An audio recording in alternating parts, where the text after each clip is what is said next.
Takumi est un loser vierge qui a été convoqué dans un autre monde sans personne et se retrouve devant la déesse Nolan.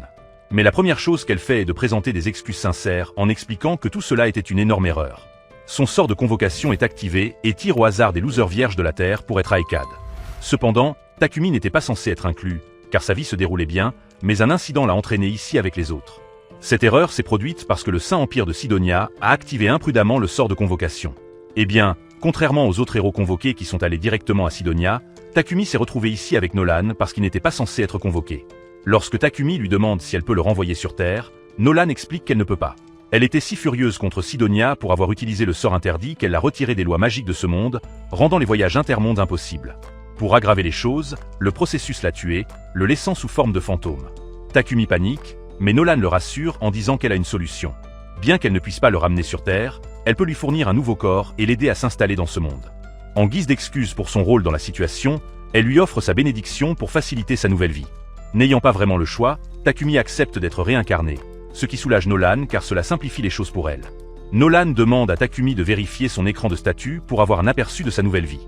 Lorsqu'il le fait, il découvre que Nolan prévoit de lui donner un corps de 17 ans malgré ses 40 ans. Elle écarte les détails et souligne l'importance de choisir un métier. Takumi apprend qu'il existe deux grandes catégories de métiers. Des rôles axés sur le combat comme épéiste, chevalier ou chasseur, et des métiers de production. Ne s'intéressant pas au combat, il opte pour un rôle de production. Nolan implante le métier dans son âme, ajoute des bénédictions bonus et l'envoie sans tutoriel. Takumi atterrit en catastrophe dans une forêt, voit son reflet dans une rivière et réalise qu'il a vraiment changé. Pas d'arthrite et un corps plus jeune. Déterminé à tirer le meilleur parti de sa nouvelle vie, il vérifie le sac que Nolan a laissé, trouvant de la nourriture, de l'argent et d'autres essentiels. Son écran de statut révèle une richesse de compétences, y compris la magie élémentaire, qu'il décide d'essayer en premier. Takumi tend la main, invoque une boule d'eau, et elle se matérialise instantanément. Il réalise que les autres éléments fonctionnent de manière similaire, les maîtrisant dès sa première tentative. Comprenant maintenant sa magie, Takumi décide de se diriger vers le village le plus proche. En chemin, il remarque un bâton remarquable sur le chemin, le scanner avec sa compétence d'évaluation et apprend qu'il s'agit de bois de tran, idéal pour fabriquer des bâtons et des lances magiques. Avec sa compétence de modélisation, il le transforme en lance. Encouragé, il cherche d'autres matériaux et trouve de nombreuses plantes utiles, passant une heure à les rassembler. Manquant d'espace dans son sac, il se rappelle de sa compétence de boîte d'objets et les stocke tous. Soudain, un cri perce l'air et une jeune fille émerge des buissons, cherchant de l'aide face à un monstre. En se retournant, Takumi voit un énorme lapin cornu chargé vers lui. Dans une panique instinctive, il frappe, tuant accidentellement le monstre d'une balle dans la tête. Takumi est stupéfait qu'un novice, comme lui, ait vaincu un monstre aussi puissant. Il suppose que la bénédiction de Nolan en est responsable, mais c'était en réalité juste de la chance. Malgré la victoire, il obtient le métier de guerrier. Titre, à son grand désarroi, car il voulait éviter de se battre. Cependant, sa priorité se déplace vers la petite fille, qui se présente sous le nom de Molly. Elle lui assure qu'elle va bien et explique qu'elle ramassait des herbes mais qu'elle s'est éloignée trop loin du village et a été attaquée. Lorsqu'elle mentionne le village, Takumi demande avec empressement s'il peut le visiter. Molly accepte de le guider mais lui demande d'abord s'il prévoit de prendre le lapin, car sa viande est délicieuse. Réalisant qu'il serait dommage de le laisser, Takumi range le lapin dans sa boîte d'objets mais regrette immédiatement d'avoir révélé cette compétence secrète à Mali. Ne pouvant pas revenir en arrière, il se dirige vers le village. Pendant ce temps, d'autres qui ont été convoqués arrivent dans l'empire de Sidonia, confus et indemnes. Une femme encapuchonnée les salue en tant que héros, expliquant qu'ils ont été convoqués pour sauver ce nouveau monde. Elisabeth se présente aux enfants comme l'impératrice de l'empire de Sidonia, et son comportement leur semble immédiatement suspect. La compétence unique d'Akan, renforcée par la bénédiction de révélation de Nolan, s'active, guidant son instinct vers la vérité. Elisabeth est trompeuse et ne peut pas être digne de confiance. Pendant ce temps, Takumi arrive au village ennuyé, où les parents de Molly, Benga et Martha, le remercient d'avoir sauvé leur fille. Ils admirent sa responsabilité de voyager seul et l'invitent à rester dans le village. Bien qu'il n'y ait pas de maison disponible, les villageois proposent d'en construire une. Alors qu'ils se rassemblent sur un terrain, Takumi utilise la magie de la terre pour aplanir le sol pour les fondations. C'est sa première utilisation de la magie à grande échelle, le laissant simplement épuisé en mana. Les villageois, impressionnés par ses capacités, le rassurent en lui disant que ses efforts sont grandement appréciés. Le lendemain matin, la maison de Takumi était terminée avec l'aide des autres. Utilisant ses compétences en menuiserie, forge et couture, il a fabriqué des meubles de qualité pour lui-même. Cependant, il voulait expérimenter quelque chose de nouveau, l'extraction de métal par alchimie, avec des minerais fournis par le forgeron du village, boron, y compris du fer, de l'argent, du cuivre et du fer magique. Takumi a commencé par le fer. Normalement nécessitant un four et des heures d'effort, son alchimie permettait une extraction instantanée au prix d'une forte déplétion de mana. Excité par son succès, il a continué jusqu'à s'effondrer d'épuisement. Molly lui a apporté le dîner, mais l'a trouvé inconscient à cause de la déplétion de mana. Grâce aux potions de récupération de Martha et Banga, il s'est rétabli et a été averti de ne pas en faire trop à nouveau. Au fil du temps, Takumi a extrait divers métaux, y compris de l'or, et les a utilisés pour créer des outils utiles. Il a également passé du temps avec Boron à la forge pour apprendre à fabriquer différentes armes. La pièce s'est bien déroulée et une fois que Boron aura terminé le fourreau, elle sera complète. La compétence de forge de Takumi a atteint le niveau 40, alors il décide de se concentrer sur quelque chose de nouveau. Il demande à Bangba quelques potions et Bangba lui en prête volontiers quelques-unes de base. Takumi explique qu'il a seulement besoin d'un modèle pour la fabrication de potions, ayant l'intention de créer les siennes en utilisant des herbes qu'il a ramassées dans la forêt. Tsukumi soutient son idée et propose même d'acheter des potions à Takumi une fois qu'il aura terminé un lot. Reconnaissant, Takumi commence à fabriquer, combinant des feuilles et de l'eau avant de stocker la potion dans un pot en verre pour la comparer à celle de Benga. Bien que les deux soient bleus, la potion de Takumi est visiblement plus brillante et semble contenir de la magie, bien qu'il ne soit pas sûr que ce soit un succès. Pour le tester en toute sécurité, Takumi décide d'utiliser la magie de la potion. Pour développer une tolérance au poison, Takumi consommait de petites quantités jusqu'à frôler la mort, puis utilisait la magie de guérison pour se rétablir. Cela faisait des heures qu'il s'y adonnait, se sentant complètement épuisé. En revanche, ses efforts lui avaient accordé la compétence de purification, qui s'avérerait sûrement utile plus tard. Lorsqu'il se leva, un bruit fort révéla un énorme sanglier hostile chargeant vers lui. Takumi saisit sa lance, mais celle-ci se brisa à l'impact, laissant le sanglier indemne et lui sans défense. Il essaya tous les sorts qu'il connaissait, mais aucun n'endommagea la créature. Alors que la panique s'installait, il aperçut une araignée venimeuse derrière lui, prête à frapper. Étonnamment, l'araignée attaqua le sanglier à la place, lui offrant un moment de répit. Le sanglier étant toujours implacable, il pensa rapidement à un nouveau plan. Alors qu'il chargeait à nouveau, il sauta dans les airs et utilisa sa compétence d'alchimie sur sa tête, la griffant vers le bas et vainquant la bête. Soulagé mais épuisé, Takumi remarqua l'araignée blessée et décida de la soigner en remerciement de son aide. Une fois qu'elle fut en sécurité, il retourna au village. Après avoir reçu une notification, Takumi découvrit qu'il avait apprivoisé une araignée, quelque chose qu'il ne savait même pas possible. Bien qu'hésitant à la garder car les araignées sont considérées comme des créatures dangereuses, son regard adorable le conquit et il l'appela Maple. Plus tard, Takumi revint au village avec un énorme sanglier qu'il avait tué, impressionnant tout le monde non seulement par cet exploit mais aussi pour avoir apprivoisé une araignée venimeuse, quelque chose d'inouï. Comme il ne pouvait pas manger le sanglier tout seul, il proposa de le partager et un grand festin fut organisé en son honneur. Lors d'une célébration, Banga offrit à Takumi des restes de sangliers précieux, lui conseillant de les vendre dans la ville de Bolton, sa prochaine destination. Pendant ce temps, la déesse Nolan observait avec fierté les progrès de Takumi. Lorsqu'une autre déesse lui demanda pourquoi elle le favorisait avec un corps spécial, une bénédiction et même en l'envoyant un an dans le passé avant son invocation, Nolan répondit simplement qu'elle faisait ce qui lui semblait juste. Le lendemain, Takumi gronda Maple pour s'être réveillé emmêlé dans sa toile et avoir couvert la pièce de soie. L'araignée s'excusa, expliquant qu'elle se sentait seule et voulait le garder près d'elle puisqu'il était toujours occupé. Réalisant qu'il avait négligé à cause de ses préparations de potions, Takumi s'excusa aussi et promit de faire une pause. Ravi, Maple sauta sur lui juste au moment où Martha entra avec de la nourriture et vit la scène étrange. Takumi expliqua rapidement que son animal de compagnie ne l'attaquait pas, mais l'attention de Martha était sur la soie, voyant son potentiel alors qu'elle fabriquait des vêtements avec, impressionnant tout le monde. Takumi ne s'était pas rendu compte que la soie d'araignée était si précieuse, et Martha expliqua que c'était un luxe recherché par les nobles. Takumi demanda alors à Maple plus de soie, et l'araignée se conforma avec joie. Plus tard, lorsque Takumi invita Maple à jouer, elle refusa, prétendant qu'elle était occupée. Amusé par son attitude, il la laissa faire, compte qu'elle s'amusa. Avec du temps libre, Takumi retourna à son travail, notant qu'il était presque un mois depuis son arrivée au village et pensant qu'il devrait bientôt étudier l'alchimie dans la grande ville. Takumi ne voulait pas partir sans laisser une impression durable sur les gens bienveillants du village. Il visita plus tard Boron pour récupérer son armure et le forgeron mentionna qu'ils devaient se rencontrer pour réparer les âmes et les bouts de ses bottes, car elles n'étaient pas adaptées aux dangers de la forêt. Takumi insista sur le fait qu'il n'était qu'un producteur et ne s'occupait pas de ce genre de problème. Mais Boron. Takumi errait souvent seul dans les bois et n'était pas exactement celui qu'il prétendait être. Puis Bangar est arrivé, conseillant à Takumi de déménager dans une ville où la demande de matériaux était plus élevée pour faire avancer son travail. Il a mentionné que des marchands de Bolton viendraient la semaine prochaine et avait préparé une gamme pour Takumi, remerciant ses amis soutenants. Takumi a rencontré Martha, qui s'apprêtait à jeter les entrailles d'un lapin à cornes. Bien que savoureuse, elle représentait un risque pour la santé, mais Takumi a rapidement utilisé sa magie de purification pour résoudre le problème. Martha était impressionnée et reconnaissante, mais l'a averti de ne pas montrer sa magie lumineuse en public, car peu de gens pouvaient l'utiliser et ceux qui le pouvaient en tiraient souvent un revenu.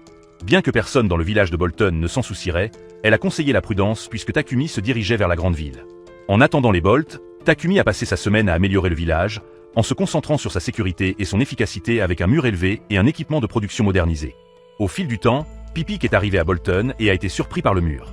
Après avoir négocié que les villageois, Takumi se préparait à partir, Boron lui a rappelé les 100 potions de guérison qu'il avait fabriquées pour Banga au cas où les villageois en auraient besoin. Pepek a admiré la qualité des potions, tenant la bouteille au soleil. Alors que Takumi s'apprêtait à partir, Martha et les villageois sont venus lui dire au revoir. Molly a demandé des nouvelles de Maple, et le propriétaire de l'animal de compagnie a mentionné qu'elle dormait. Banga et Bauman ont encouragé Takumi à rester fort. Pendant que Martha lui offrait une tunique fabriquée par les villageois avec des fils que Maple avait produits, Tux bridé, avec bienveillance, Takumi s'est incliné en signe de gratitude. Il a pris la charrette, les larmes aux yeux, car c'était la première ville qu'il avait appelée chez lui à Milgar. Pendant le voyage, Patek a fait remarquer combien l'amour pour Kumi était présent à Bolton. Un voyageur n'a pas pu s'empêcher de pleurer l'adieu sincère. Le groupe s'est présenté, commençant par S, suivi de Réel et du calme homme chauve, Bogart. Patek a expliqué qu'ils étaient une équipe d'aventuriers de rang maritime appelée les Crocs du Lion. S a dit qu'il gardait la caravane, mais Réel, fatigué de l'atmosphère calme, souhaitait qu'un monstre apparaisse. Il a remarqué Takumi tenant son sac de manière protectrice, qui contenait son araignée assassin de compagnie. Ingrément, Ryo a jeté un coup d'œil à l'intérieur, seulement pour être attaqué. Maple s'est accroché à Bogart, qui tenait l'araignée avec affection, tandis que Pepek demandait à Takumi s'il avait d'autres potions de guérison, désireux de les acheter.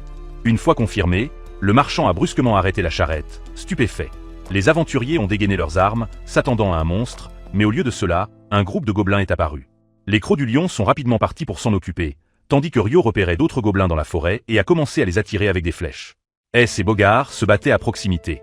Deux gobelins ont encerclé la charrette, surprenant Papek et Takumi, mais pas Réal, qui les a abattus. Ensuite, Réal a suggéré de disséquer les gobelins pour leur pierre magique. 3 jours plus tard, la caravane est arrivée à Bolton, une première pour Takumi, qui n'avait jamais été dans une grande ville à Milgar. Il s'est immédiatement rendu à la guilde des aventuriers avec les Crocs du Lion pour rapporter leur succès. Takumi devait s'inscrire à la guilde pour rester dans la ville et inscrire Maple comme son animal de compagnie. Il a également demandé à rejoindre une guilde d'alchimistes, mais l'agent a expliqué qu'elle n'existait pas. Elle a noté que beaucoup rejoignaient la guilde des aventuriers juste pour obtenir une carte d'identité. Carte, et si Takumi ne se souciait pas de commencer au rang le plus bas, son inscription serait permanente, lui permettant d'accepter une simple quête par mois. Takumi accepta et inscrivit Maple comme son animal de compagnie. Plus tard, Takumi se rendit chez Pepek pour négocier un accord pour 100 potions. Pepek proposa 10 pièces d'argent pour des potions de guérison et d'endurance de base et 50 pour des potions de mana, totalisant environ 7 millions de yens ou 270 000. Pepek expliqua que le prix bas était dû au fait que Takumi était inconnu dans la région. Takumi se demanda s'il y avait une raison cachée derrière une offre aussi généreuse. Papek demanda également des informations sur le logement de Takumi, suggérant qu'il loue une maison ou un atelier s'il prévoyait de rester à long terme. Takumi, à court de fonds, fut montré une propriété à louer par l'employé de Papek, Thomas. Takumi fut conduit dans un grand manoir, choqué et mal préparé à vivre dans un tel endroit.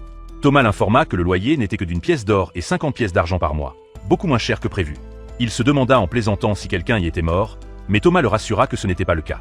Apercevant une salle de stockage, Takumi décida de la transformer en atelier et prévoyait de payer le loyer avec l'argent qu'il gagnerait bientôt grâce aux potions. Maple se réveilla et demanda où ils étaient, et Takumi expliqua que c'était leur nouveau chez-soi. Lorsque Thomas demanda si Takumi avait décidé, il accepta de prendre l'endroit. Ils quittèrent le manoir, et Thomas mentionna que le déménagement serait organisé le lendemain. Soudain, Takumi remarqua une mauvaise odeur et Thomas expliqua que c'était dû au problème d'égout de la ville. Les nobles peuvent se permettre des dispositifs magiques pour le réparer, mais les roturiers ne le peuvent pas. Ces dispositifs sont coûteux et doivent être trouvés dans des donjons ou des ruines. Parfois, des prêtres purifient les égouts, mais ce n'est que temporaire.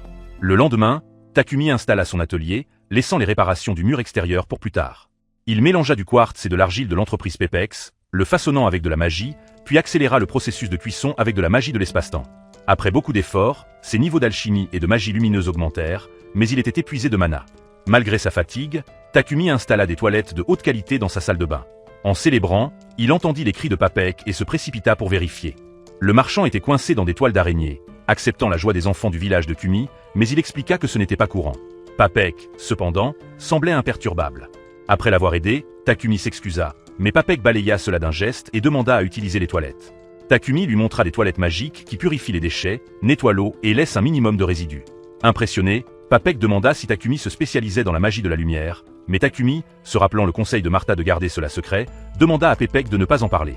Pepek accepta et commanda immédiatement 100 toilettes supplémentaires, suggérant que Takumi engage un esclave pour sa protection puisque sa magie est précieuse. Il expliqua que les esclaves peuvent protéger à la fois la propriété et les secrets, surtout avec les rumeurs circulant selon lesquelles Takumi pourrait être un élu de l'église de la lumière divine. Bien que Pepek ait des idées pour soutenir la production de toilettes, il souligna l'importance de garder l'identité de Takumi cachée. Takumi, cependant, s'opposait à l'esclavage et préférait gérer les choses lui-même. Ensuite, la carte de guilde de Takumi brilla, l'alertant d'une quête qui devait être complétée dans un mois. Se sentant accablé, Takumi admet qu'il pourrait avoir besoin d'aide. Pepek, désir d'aider, l'emmène chez Mulan et compagnie, le meilleur marché aux esclaves de Bolton. Pendant que Pepek s'occupe des affaires, Takumi rencontre une femme dans le jardin qui lui dit immédiatement de partir. La propriétaire de l'entreprise se présente à Pepek en tant que Mulan. Pepek explique que Takumi cherche un serviteur mais hésite à l'idée, car les serviteurs sont inconnus dans son pays d'origine. Mulan reconnaît cela, mais précise que dans le royaume de Barkula, les droits des serviteurs sont protégés. Des contrats garantissent des provisions comme la nourriture, les vêtements et le logement, interdisent de forcer les serviteurs à effectuer des tâches non convenues et exigent que les serviteurs gardent les secrets de leur maître. Cela rassure Takumi et change sa perspective. Mulan décrit les contrats typiques, le remboursement de dettes, les prisonniers de guerre cherchant un abri, ou se forcer à la servitude, le cas le plus courant. Le remboursement suggère que Takumi soit considéré comme un prisonnier de guerre, car ils ne peuvent quitter sans le consentement de leur maître. Takumi, un producteur talentueux, souhaite se concentrer sur son travail et les missions de la guilde, ce qui l'empêche de gérer les tâches quotidiennes de son manoir. De plus, il a des secrets liés à ses capacités et a besoin de quelqu'un de fiable pour s'assurer qu'aucun problème ne survienne. Le garçon envisage d'explorer des zones périlleuses pour rassembler des matériaux pour son travail, il serait donc crucial que le serviteur ait des compétences en combat pour l'accompagner lors de ses expéditions. Comprenant cela, Mulan décide d'amener la jeune Maria dans la salle de réunion. Maria, une fille qui a perdu sa famille après avoir été enlevée par des bandits lorsqu'elle était enfant, a été formée à la lecture, à l'écriture, aux mathématiques et aux tâches ménagères. Nerveux devant Maria, Takumi explique que sa maison a un salon, une salle à manger et une cuisine au rez-de-chaussée, avec 4 chambres et une salle de bain à l'étage. Il demande si Maria peut gérer le travail, et elle accepte avec confiance mais se demande pourquoi il semble mal à l'aise. Takumi, perplexe quant à la raison pour laquelle une personne aussi capable n'a pas été choisie par un autre maître, exprime ses pensées, faisant rougir Maria. Elle précise qu'elle ne s'occupe que des tâches domestiques et ne peut pas accompagner un maître dans ses aventures.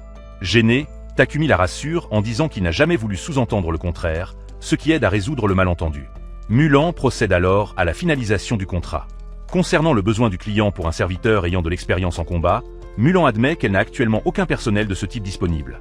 Maria suggère Sofia, mais Mulan rejette fermement sa proposition et lui envoie un paquet. Après le départ de Maria, Takumi s'enquiert de Sofia, mais Mulan ne mentionne que ses problèmes, le laissant intrigué. La femme d'affaires finit par accepter de contacter le client lorsqu'elle trouvera un candidat approprié, mais le garçon, faisant confiance à son instinct, insiste pour rencontrer Sofia. À contre-cœur, Mulan l'emmène dans la chambre de l'elfe en expliquant que Sofia a été capturée pendant la guerre entre les royaumes de Triara et Ugé il y a 50 ans. Ugé, un royaume d'elfes, est tombé pendant le conflit. Sofia, qui n'a jamais signé de contrat avec quiconque, souffre d'une grave blessure à l'oreille, d'une utilisation altérée de sa main et de sa jambe, et d'une magie élémentaire spirituelle scellée unique aux elfes. Mulan soupçonne qu'elle est sous un sort, car ses limitations sont dévastatrices pour une combattante. Malgré la réticence de Sofia, Takumi demande à lui parler. À la surprise de la malédiction, Mulan accepte. Takumi se présente sans révéler son nom, et ce qui. Sofia insiste sur le fait qu'elle ne peut pas être utile. Il évalue ses capacités et découvre qu'elle est incroyablement puissante, atteignant le niveau 64. Cependant, ses blessures abaissent son statut de sang et une malédiction d'exorcisme l'empêche d'utiliser son mana. Takumi pense qu'il pourrait trouver un moyen de lever la malédiction et de tirer parti de son potentiel extraordinaire. Lorsque Nulin revient, Takumi déclare qu'il veut un contrat avec le sulfure de Sofia, convaincu qu'il peut résoudre ses problèmes de longue date. Mylène l'avertit que ses problèmes persistent depuis plus de 50 ans. Le garçon acquiesce avec confiance, ce qui fait rire la femme d'affaires et rassure l'elfe. Pendant ce temps, Sofia rumine la décision, mais lorsque Takumi lui demande si elle ne veut vraiment pas y aller, elle serre les poings avec colère et insiste sur le fait qu'il n'est pas nécessaire de confirmer les souhaits d'un simple serviteur. Quoi qu'il en soit, le contrat est finalisé et Maria remercie Takumi de l'avoir engagé, elle et Sofia. Mylène lance un sort pour sceller l'accord, et Maria promet de travailler dur pour rester la servante de Takumi pendant de nombreuses années. Même sa fille s'adoucit et remercie son nouveau maître de l'avoir accepté. Melan se sent rassuré que Takumi sera un bon maître pour toutes les deux. En rentrant chez lui, Maple fait tomber Takumi dès qu'il ouvre la porte. Sofia pleure rapidement Maria pour qu'elle reste à l'écart de la créature. Mais Takumi explique que c'est son animal de compagnie et présente tout le monde.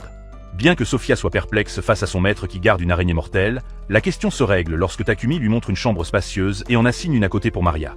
La grande surprise d'avoir leur propre chambre fait que Sofia refuse d'abord, pensant que c'est trop extravagant, mais Takumi insiste sur le fait qu'il y a beaucoup d'espace. Il explique également que le manoir a une baignoire magique qui reste propre, ce qui soulage beaucoup Sofia. Dans la scène suivante, les serviteurs testent la baignoire et Maria est satisfaite de sa situation. Elle mentionne avoir pensé que Milan ne les laisserait jamais partir, car elle n'avait jamais signé de contrat malgré n'importe quel montant d'argent offert. Cependant, elle reconnaît Takumi comme un maître capable. Sophie examine le contrat et remarque que les détails concernant le lieu de naissance et la lignée du maître sont laissés vides, ce qui la pousse à soupçonner qu'il pourrait cacher quelque chose. Plus tard, Ils sont surpris de trouver le dîner prêt, ce qui contrarie Maria, car elle se sent inutile puisque cuisiner était son rôle. Takumi la rassure, expliquant qu'il a seulement préparé le dîner ce jour-là et qu'elle pourrait reprendre ses fonctions le lendemain. Après l'avoir calmée, il invite tout le monde à manger ensemble. Sofia fait remarquer qu'il est d'usage que les maîtres dînent séparément, mais Takumi insiste pour manger ensemble et préfère qu'on l'appelle par son nom plutôt que maître. Le lendemain, Takumi se rend à la Papay Company pour récupérer un colis magique contenant les articles qu'il a commandés. En marchant, il découvre une église qu'il n'avait jamais vue auparavant et entre pour remercier la déesse Nolan pour ses bénédictions. Pendant sa prière, il se demande pourquoi la déesse l'a averti au sujet de l'Empire Saint de Sedonia, qui contrôle la religion dans le pays. Nolan répond en le soulevant dans le ciel et en expliquant qu'elle n'a aucun lien avec Sedonia, son église ou la lumière divine. Il y a deux religions principales dans le monde, l'église de la création qui a toujours adoré Nolan et l'église de la lumière divine, établie plus tard pour vénérer un dieu fictif. Après sa fondation, l'Empire Saint de Sidonia a utilisé la force pour étendre son influence, mais Nolan s'est abstenu d'intervenir pour respecter le libre arbitre humain. Cependant, Sidonia S. Un sort d'invocation a causé l'accident qui a amené Takumi dans ce monde. Pour l'aider, Nolan lui a accordé sa bénédiction, en avertissant que celle-ci durerait éternellement, mais que la partie aidant sa croissance et ses connexions s'estomperaient à mesure qu'il s'adapterait. Takumi réalise maintenant que sa chance et ses rencontres étaient liées à cette bénédiction et comprend que son avenir dépend entièrement de lui. Un an plus tard à Sidonia, un leader s'est renseigné sur les héros convoqués. Un subordonné a rapporté que les trois s'entraînaient, Homer et Packard étant d'abord réticents mais convaincus par Elisabeth de servir l'Empire. Akira et Yamato se concentraient sur l'escrime sous une pression immense. Pendant l'entraînement, Yamato, un rappel d'une défaite passée, était mis en doute par les autres. Déterminé à ne pas échouer à nouveau, il a levé son épée et est retourné au combat. Pendant qu'Akane est convoquée pour l'entraînement, elle refuse, détestant la violence. Elisabeth arrive, expliquant qu'il ne s'agit pas de violence, mais de la force nécessaire pour sauver le monde. Eka jure de protéger son camarade, tandis qu'Elisabeth loue les compagnons inspirants d'Akane. Cependant, Akane ressent seulement de la méfiance envers Elisabeth, convaincu qu'elle est dangereuse. Pendant ce temps, Takumi rentre chez lui et, comme d'habitude, est attaqué par son araignée de compagnie. Marian et Sofia l'aident à rassembler ses affaires, mais lorsque Sofia essaie de saisir un colis magique, Takumi le range rapidement dans sa boîte d'objets, éveillant ses soupçons. Curieuse, Sofia espionne Takumi dans son atelier, où elle le voit se comporter étrangement, se coupant le bras avec un couteau enduit d'une substance tout en murmurant pour lui-même. Alarmée, elle le confronte, mais s'évanouit pendant la commotion. Takumi vérifie son état, guérissant une blessure sur sa main et augmentant son niveau de magie lumineuse. Il met Sofia au repos et Maria explique que sa malédiction cause une fatigue occasionnelle. Pour aider, Takumi combine sa magie pour guérir l'oreille de Sofia, restaurant sa force. Lorsque Safia se réveille, elle exhorte Maria à fuir, mais Maria insiste sur le fait que Takumi est gentil et a guéri sa malédiction. Sofia remarque que son flux de mana est restauré, exigeant des réponses. Takumi explique qu'il a augmenté son niveau de magie lumineuse en se guérissant après avoir utilisé une herbe toxique commandée à Papek. Il admet également avoir traité Maria de terrible parce qu'elle avait accidentellement mal placé ses herbes, et reconnaissant ses efforts, Sofia promet fidélité à son maître pour la vie. Le lendemain, Takumi visite une grande bibliothèque locale, mais il est déçu de ne trouver que 4 livres sur l'alchimie. Cet art semble s'estomper, probablement en raison de sa dépendance au script d'une ancienne civilisation magique, rendant les traductions précises rares. Heureusement, Takumi peut comprendre toutes les langues, probablement grâce à la bénédiction de Nolan. Chez lui, Maria partage avec enthousiasme la chose la plus mignonne qu'elle ait jamais vue. Sofia à genoux comme une chevalière prêtant allégeance à une princesse. Takumi n'est pas ravi d'être la princesse. Après avoir terminé quelques sièges de toilette pour Pépé, Takumi envisage une pause. Lorsque Maria lui demande s'il fabrique quelque chose de nouveau, il confirme mais exprime également le désir d'un voyage improvisé pour chercher des matériaux rares, essayer de nouveaux aliments, visiter des monuments et explorer des ruines. Il prévoit d'emmener Sofia comme garde du corps, tandis que Maria reste pour gérer. Curieuse de son rôle, Maple se rappelle qu'elle est un animal de compagnie et décide de se joindre à eux. Maria supplie de venir, mais Takumi insiste sur le fait que quelqu'un doit rester à la maison. De manière dramatique, elle argue que se retrouver seule dans le manoir serait comme un toilette oublié dans un désert. Takumi, à la fois amusé et inquiet, note ses comparaisons et ses craintes de la laisser derrière lui, surtout avec ses yeux de chiot suppliant. Pour tester ses capacités, Takumi utilise sa magie et découvre que Maria a un potentiel en tant que guerrière, ce qui influence sa décision. Sofia soutient sa demande, proposant de les entraîner toutes les deux pendant le voyage. Takumi accepte de laisser Maria se joindre à eux, et ils rassemblent des armes. Lorsqu'on lui demande, Sofia choisit une épée longue, une lance de 2,5 mètres, un arc et 2 couteaux. Surpris par ses choix, Takumi lui demande si elle veut un bouclier et elle demande un petit bouclier. Bethany se tourne vers Maria, qui préfère une dague ou une épée courte après son entraînement à la Mulin Company. Sofia avertit que compter uniquement sur des lames courtes pourrait affaiblir ses attaques et propose de lui enseigner des techniques de lance. Cette nuit-là, Takumi prépare des lingots d'acier magique pour l'équipement, sachant que les métaux dans ce monde doivent être plus que simplement durables. Le lendemain, Sofia commence à entraîner Maria, la guidant à travers les postures et les frappes, impressionnée par ses progrès. Pendant ce temps, Takumi forge les armes en les infusant de mana, ce qui l'aide également à améliorer diverses compétences et classes. Le jeune homme orne l'arme de Sophia d'un motif d'aile et celle de Maria de flamme, puis les renforce avec des sorts pour renforcer leurs attaques et soutenir l'autoréparation. Il imagine comment les yeux de Maria pourraient apparaître sur sa cuisse, et bien qu'elle soit loin, elle ressent soudain un étrange froid et se couvre instinctivement malgré le fait d'être entièrement habillée. L'alchimiste et forgeron inventif, ayant besoin de mesures précises pour l'armure, hésite à demander directement et, à la place, crée des poupées à taille réelle d'eux comme solution astucieuse. Une fois terminé, il choisit des matériaux comme du tout-bord, du cuir et un tissu, fait des fils d'érable pour concevoir l'armure à son goût. Quand c'est complet, Maria et Sophia se tiennent dans leur nouvelle tenue. Maria est stupéfaite, incapable de croire que c'est réel, et les marques alpha sur l'ajustement parfait.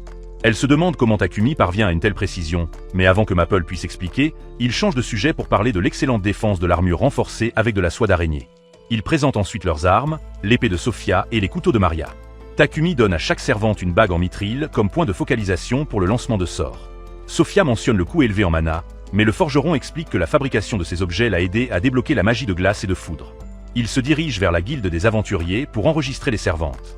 Après avoir rapidement reçu leurs identifiants, Takumi les enregistre en tant que groupe, prévoyant de s'attaquer à des tâches de bas niveau. Sophia l'avertit que ces missions n'offriront pas beaucoup d'expérience, mais il n'est pas concentré sur le niveau. Puis un groupe d'hommes rudes s'approche, se moquant des servantes et suggérant qu'elles rejoignent de vrais aventuriers au lieu de rester avec Takumi, qui pourrait être insulté à cause de son apparence. Takumi s'avance pour faire face à cela, masquant son nervosité avec une expression calme. Lorsqu'un homme le frappe, Takumi se prépare, rendant le coup aussi douloureux que de frapper un mur solide. Un homme intervient bientôt, réprimandant les fauteurs de troubles et demandant si Takumi a été blessé.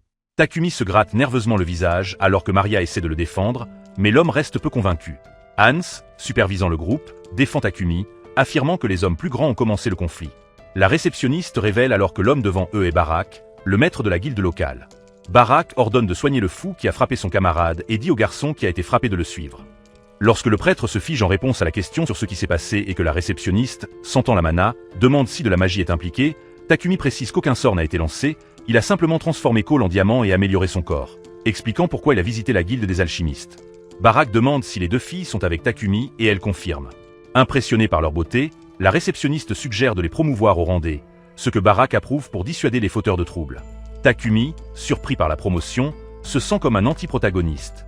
La réceptionniste propose de leur assigner des missions pour les aider à monter rapidement en grade, et elles acceptent. Hans leur assigne alors 3 tâches, élimination de gobelins, défaite de kobolds et collecte d'herbes méril.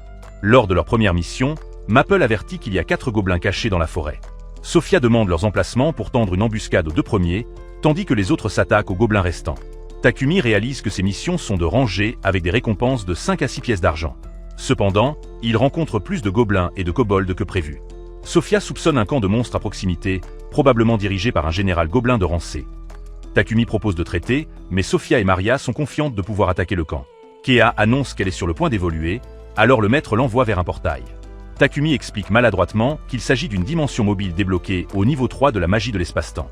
En entrant dans le camp des gobelins, l'elfe estime qu'il y a 3400 gobelins, ce qui fait paniquer Takumi. Sophia reste confiante qu'ils peuvent en vaincre beaucoup avec de la magie à distance, utilisant des anneaux enchantés pour détruire la horde. Le général gobelin et un gobelin pourraient apparaître, mais Takumi, bien que effrayé, charge en s'appuyant sur la magie. Des heures plus tard, le groupe épuisé revient à la guilde. Hans, émerveillé d'avoir complété toutes les missions en seulement une demi-journée, demande aux autres de parler avec le maître de la guilde. Pendant ce temps, Barak demande une équipe d'extermination avec plusieurs membres dessus du rang D.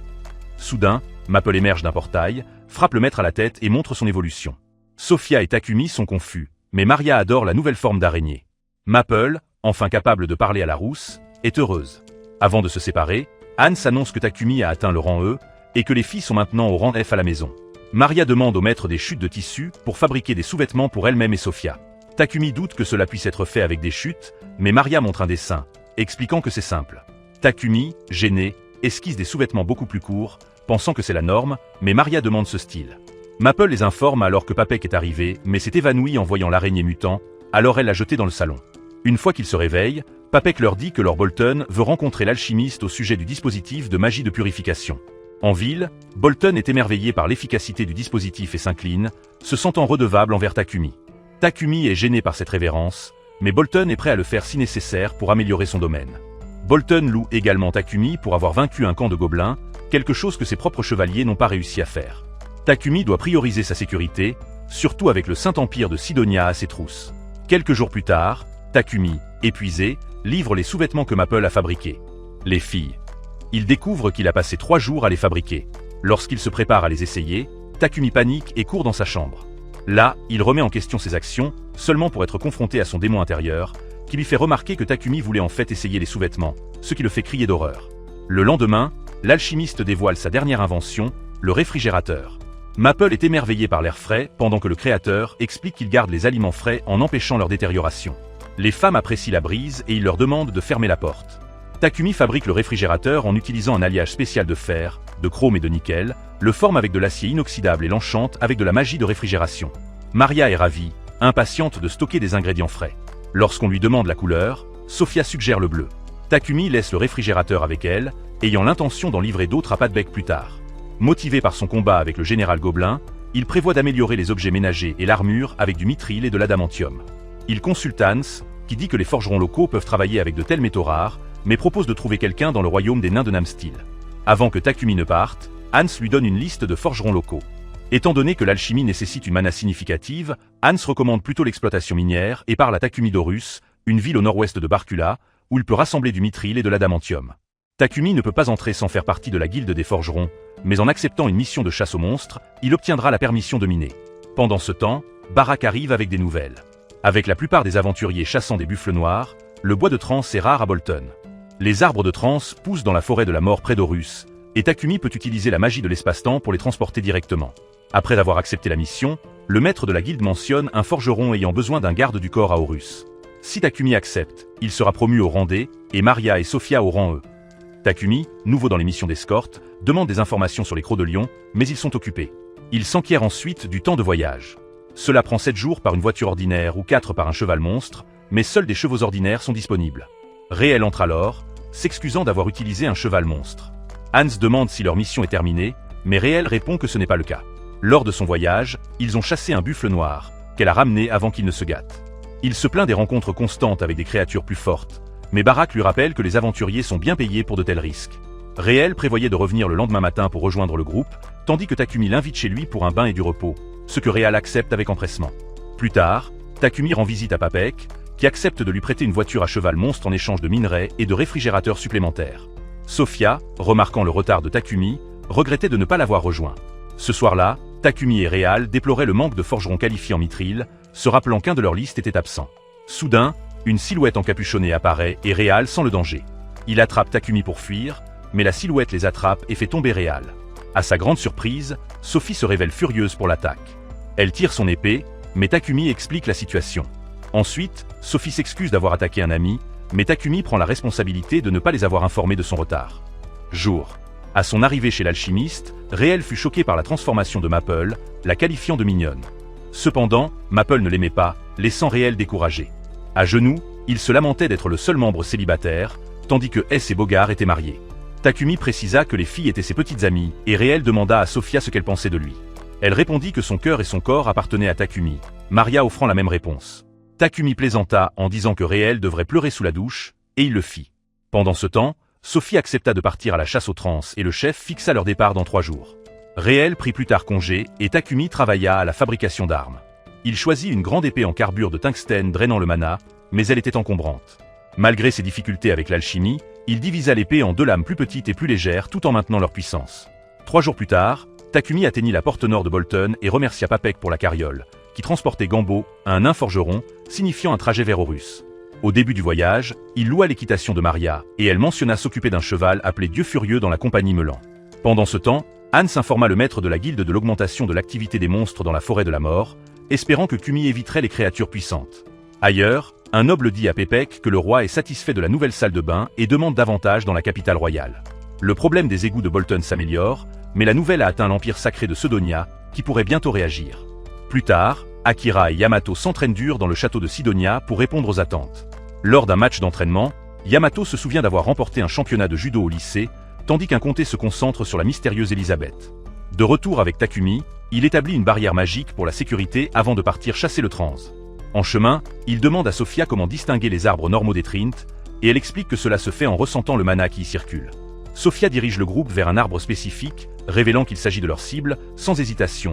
Takumi attaque, mais l'arbre contre-attaque en levant ses racines. Esquivant rapidement, L'alchimiste utilise une hache pour l'abattre plus vite que prévu. Cependant, Sophia avertit que le combat n'est pas terminé. Ils sont maintenant entourés. Face à de nombreux ennemis, l'équipe recourt à la magie pour les éliminer. Alors qu'ils se battent, un transancien émerge. Le groupe cible ses racines, mais le monstre régénère. Sophia conseille de se concentrer sur son corps principal. Takumi enflamme son épée et Sophia dégage un chemin, permettant à l'alchimiste de frapper son œil gauche, assurant la victoire. Il découvre ensuite une rare pomme miracle, ce qui excite Maria et Maple, qui discutent des façons de la manger. Le lendemain, ils atteignent Horus et se dirigent vers la guilde des aventuriers, où Gambo suggère de prendre une quête d'extermination de taupes de fer. Takumi accepte la mission et l'équipe rassemble rapidement des fournitures. En minant, ils découvrent du mithril et peu après, de l'adamantium. Soudain, le sol tremble alors qu'une taupe de fer émerge, réagissant rapidement, il utilise la magie de lumière pour l'étourdir, permettant à Sophia de l'achever. Maple demanda comment il le savait, et il explique que les taupes n'aiment probablement pas la lumière. Le groupe est surpris de la facilité du combat, et Sophia se demande même si cela devait être si simple. Takumi, confus, demande s'il. Je voulais un combat plus difficile. Maria, se sentant inutile, se compare de manière dramatique à une taupe qui ne refait jamais surface. Malgré le tumulte, il collecte beaucoup de minerais et retourne en toute sécurité à Bolton. Le lendemain, Takumi visite l'atelier de Gambo pour apprendre à forger du mithril et de l'atimantite.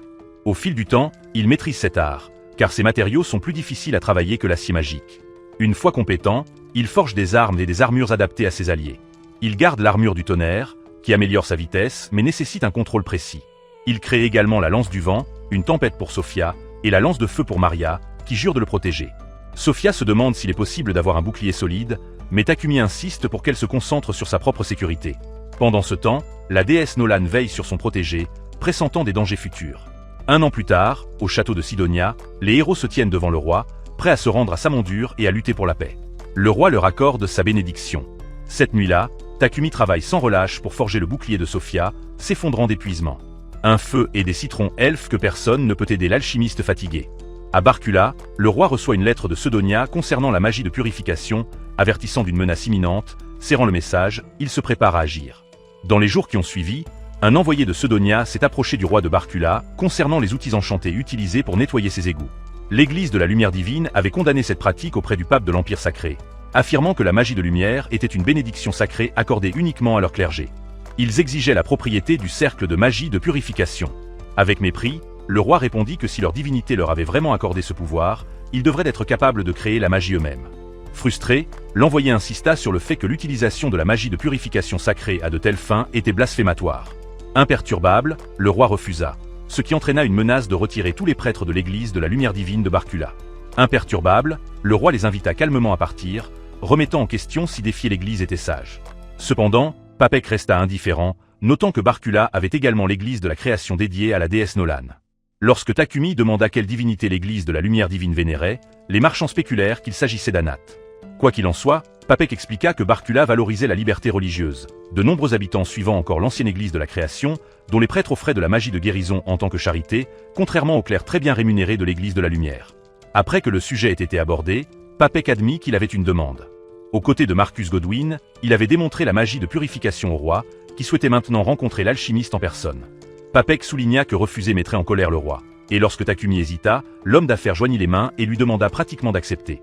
Cette nuit-là, Takumi annonça son voyage vers la capitale royale, Bakulato, et invita ses servantes, qui étaient ravies de visiter un endroit aussi prestigieux pour la première fois. Il fixa le départ une semaine plus tard, utilisant ce temps pour se préparer. Lorsque Maria demanda combien de temps durerait le voyage, il l'informa que cela prendrait 7 jours en voiture. Déterminée à fournir suffisamment de nourriture, Maria commença à faire des plans pendant que Takumi mentionnait qu'il avait une pluie. Pour des pierres magiques élémentaires sombres à travers Papek, afin de fabriquer de capes enchantées pour elle à Sophia, les aidant à rester inaperçus dans la ville et pendant les combats. Le lendemain, lors d'une foire de rue, Maria remarqua que Takumi se sous-estimait et Sophia acquiesça, louant ses compétences et son apparence. Remarquant l'enthousiasme de Sophia, Maria lui lança un regard complice, ce qui poussa Sophia à s'excuser rapidement, confirmant ainsi les soupçons de Maria qu'elle était amoureuse de Takumi. Takumi visita la chapelle pour rencontrer Nolan, curieux de savoir si une mouche, cette déesse de l'église de la lumière divine, était différente d'elle. Nolan insista sur le fait qu'elle était la seule véritable déesse, et que Takumi comprendrait le sens d'Anat avec le temps. Cependant, elle était agacée par son intérêt pour une fausse divinité. Elle expliqua que Sidonia avait été attirée par lui récemment, probablement à cause de certaines bénédictions qu'elle avait placées sur lui. Takumi soupçonna que cela avait attiré l'attention de Sidonia, mais Nolan précisa que son arrivée à Milgar était due à Sidonia, rendant les bénédictions sans importance. Lorsque Takumi s'enquit des héros convoqués par Sidonia, Nolan révéla qu'elle avait altéré le temps, l'envoyant un an avant leur arrivée. Il serait convoqué dans quelques mois. Avant qu'il ne puisse poser plus de questions, elle le renvoya et il quitta la chapelle, frustré par son évasivité. Néanmoins, comme il n'avait pas de plan pour rencontrer les héros, il laissa tomber. Pendant ce temps, 10 mois plus tôt à Sidonia, les héros étaient en plein entraînement. De retour au présent, Takumi offrit des capes à ses compagnons et ils étaient ravis. Enthousiaste, il complimenta leur apparence dans leurs nouveaux vêtements. Muri réalisa immédiatement qu'il avait franchi une limite et il se prit la tête dans les mains, frustré. Il assura ensuite aux filles qu'il fabriquerait une voiture sur mesure pour le voyage, croyant qu'il était plus sage d'en posséder une plutôt que de louer constamment. Le principal défi était de trouver un cheval monstre pour l'attirer, car ils étaient bien supérieurs aux chevaux ordinaires. La meilleure option était d'en emprunter un à la guilde. Amusée, Maria demanda si le maître savait pourquoi Bolton était appelée la ville des aventuriers. Il admit qu'il ne le savait pas, ce qui provoqua l'embarras de la servante Neil pour avoir supposé le contraire.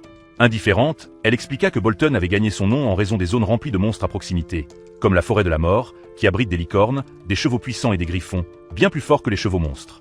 Le groupe s'aventura dans la forêt et se demanda si les chevaux dragons étaient liés aux dragons puisqu'ils étaient beaucoup plus rapides. Maria précisa qu'ils ne l'étaient pas malgré leur apparence similaire.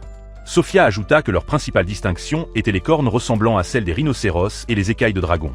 Soudain, un loup sauvage chargea vers eux. Sophia atteignit instinctivement son arme, mais le loup passa à côté, semblant trompé par l'effet de blocage de perception de la cape. Sophia retira sa cape, insistant pour qu'il combatte également le train, ce qui n'enthousiasma pas Takumi. Alors qu'ils voyageaient, les elfes vainquirent rapidement le sanglier géant, ravissant Maria, qui avait maintenant beaucoup de viande pour leur repas.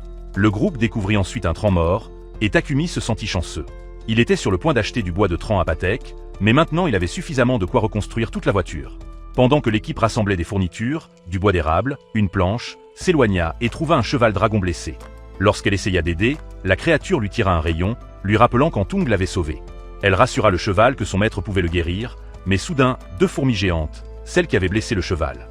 Attaque. Maple les piège dans sa toile et le cheval les achève avec un rayon, mais bientôt, un enclume entière les entoure. Elle met en place une barrière, mais les fourmis la rongent. Incapable de contacter son maître par télépathie, elle craint que ses amis l'aient abandonnée. Le cheval s'effondre sous ses blessures, et alors que les fourmis percent la barrière, Maple crie pour son maître en étreignant le cheval. Elle se réveille plus tard au toucher réconfortant de Tekuni, en sanglotant alors qu'elle explique comment elle avait désespérément appelé à l'aide. L'équipe clarifie ensuite pourquoi la communication a échoué. La barrière de l'araignée était si forte qu'elle bloquait le flux de mana de l'extérieur. Maintenant plus calme, Maple explique les graves blessures du cheval dragon. Takumi essaie un sort de guérison, mais la créature résiste instinctivement. Bien qu'inconsciente, Sophia pense qu'elle reste prudente. Elle sent des monstres approcher, rendant le séjour dangereux. Maple panique à l'idée de laisser le cheval, mais Takumi la rassure avant de transporter à la fois le cheval et l'araignée dans sa dimension. Sophia avertit que loger une bête de haut niveau sans pacte familier est risqué et mettra le corps de Takumi à l'épreuve. Bien qu'il insiste sur le fait qu'il va bien, le fardeau le submerge bientôt, et il s'effondre après avoir laissé tomber une potion. Une demi-journée plus tard, il reste inconscient, mais sa dimension fonctionne toujours. Sophia réalise que le cheval dragon continuera à drainer son énergie à moins que Maple n'intervienne. Pour éviter un épuisement complet, elle prend sa main, l'embrasse et communique avec Maple à l'intérieur. Elle demande si l'araignée peut enlever la barrière, mais Maple hésite, craignant que le cheval ne panique. Sophia insiste sur le fait que si rien n'est fait, Takumi pourrait mourir, exhortant Maple à recréer la même barrière que dans la forêt pour le calmer. Maple finit par accepter. Sophia prévoit de visiter la société Pepak pour des médicaments, mais Maria se porte volontaire pour rester avec Takumi. Après leur départ, il ressent de la chaleur dans sa main et entend les voix de ses amis, réalisant qu'il est temps de se réveiller. En voyant Sophia tenir sa main, il est surpris et soulagé.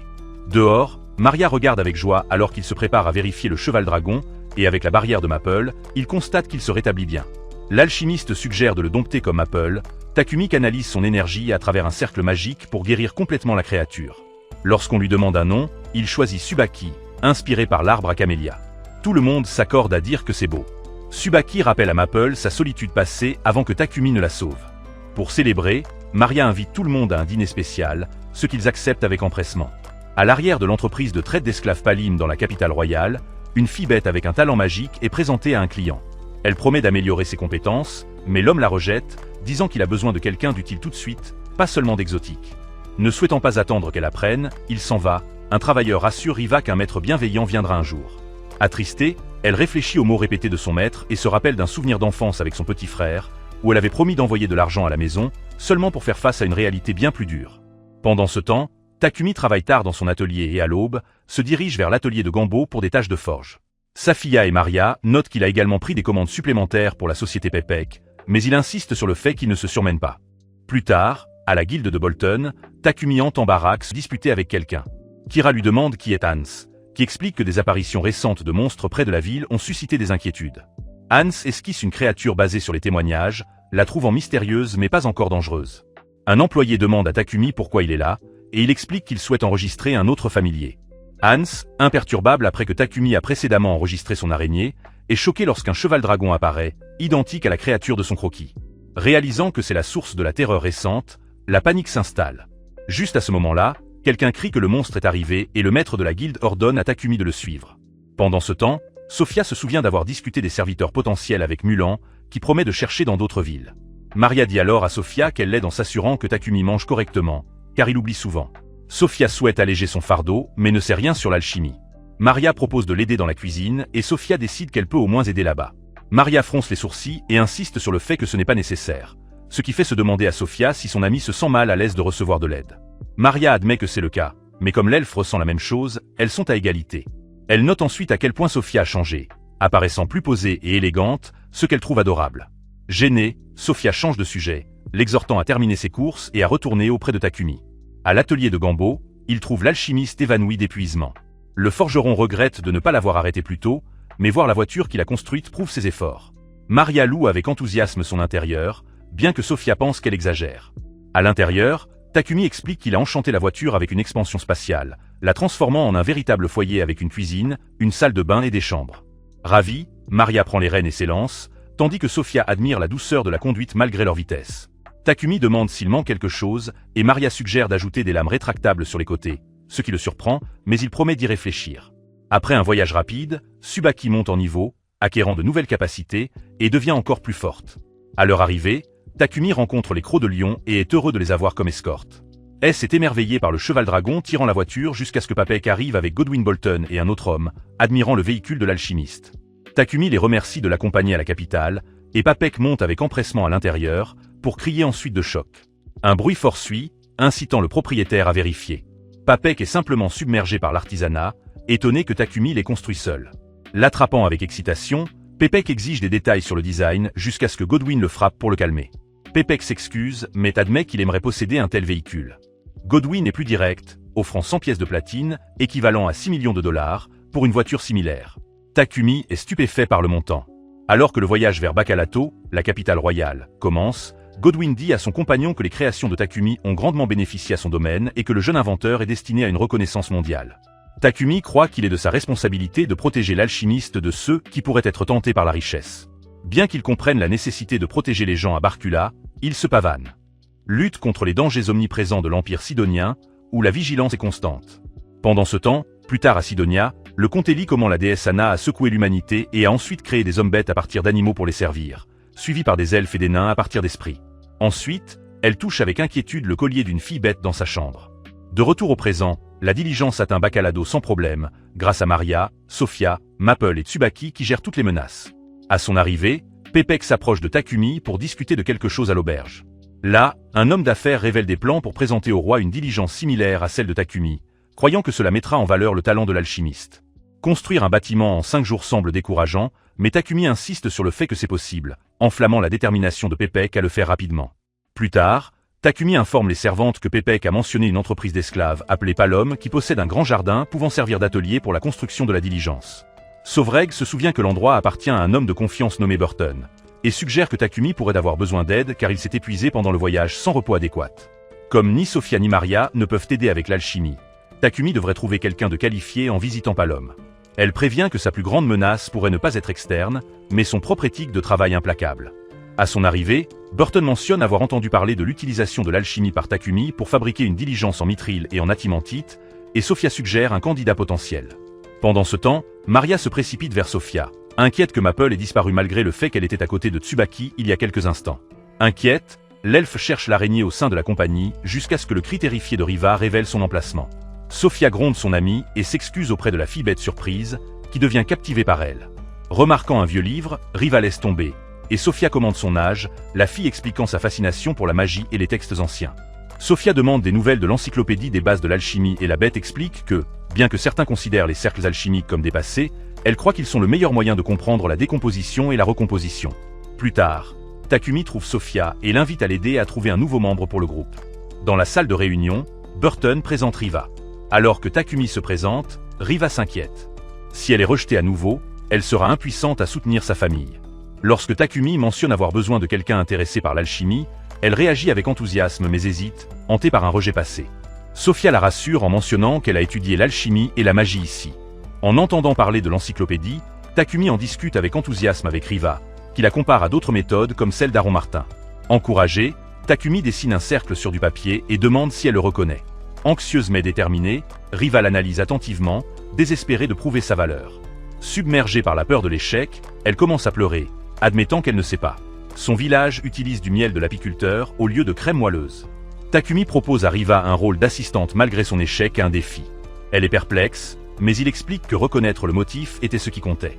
Riva, venant d'un village pauvre, demande que son salaire soit envoyé à sa famille car elle est devenue servante pour soutenir sa famille. L'éducation du frère de Sophia. Takumi avertit que donner tout son argent la garderait liée à la servitude, mais Sophia la rassure en disant que l'apprentissage de l'alchimie pourrait l'aider à gagner son indépendance. Takumi présente ensuite Riva aux autres filles qui l'accueillent chaleureusement, lui faisant sentir qu'elle est chez elle. Pendant ce temps, à Sidonia, le roi devient impatient face au refus de Barcula d'accepter sa proposition. Il envisage des mesures sévères, mais la princesse Elisabeth conseille d'attendre l'arrivée de héros. Au lieu de cela, elle suggère d'utiliser la foi comme arme en répandant des rumeurs contre Barcula, provoquant ainsi les partisans de la lumière divine à agir. Le lendemain, l'alchimiste talentueuse utilise un cercle alchimique pour créer une voiture en alliage d'adamantium. Takumi explique que sa structure est similaire à celle des bonbons spirales et croit que Riva fabriquera bientôt des objets tout aussi complexes. Douteuse, la fille bête remet cela en question, mais Takumi est confiant, notant la passion de Riva, un trait clé pour tout alchimiste.